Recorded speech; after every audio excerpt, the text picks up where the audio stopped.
Hi folks, we're going to take a look at question 37 from the trig identity sheet. So let's take a look at what we have. And the first thing I notice is that in terms of complexity, the left-hand side and the right-hand side look pretty even.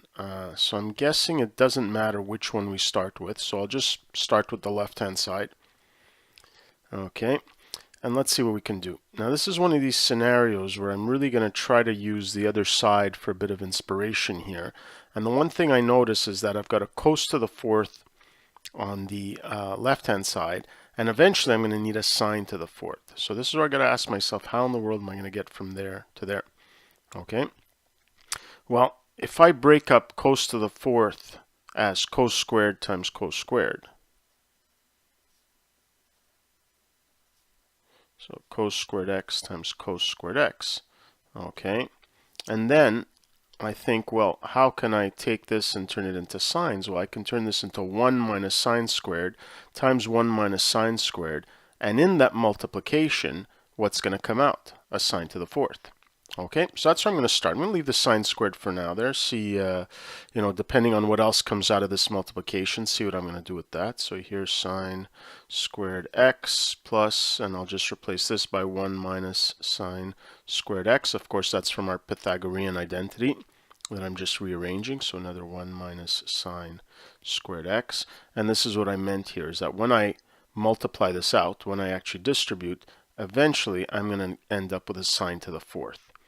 Okay, and that's going to get me what I need on the other side. So let me keep going. So sine squared x plus, so what do we have? So we have 1 and negative sine squared minus another sine squared, so minus 2 sine squared x. And then here we've got plus sine to the fourth x, which is that thing I was looking at. Okay. Now I notice here I can do some simplifying, so I end up with 1 and sine x minus 2 sine x is going to be 1 minus sine squared x, all right, plus sine to the fourth, sine to the fourth x, and I'm getting closer and closer. And again, if I look to the right-hand side for some inspiration, I see that the other term I need is cos squared x, and 1 minus sine squared is exactly equal to cos squared x, and then plus my sine to the fourth x, and I've got my right hand side, and so my identity is proved.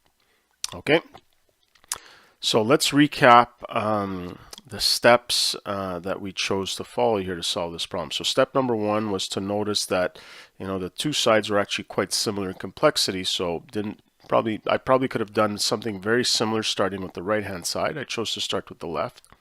Okay.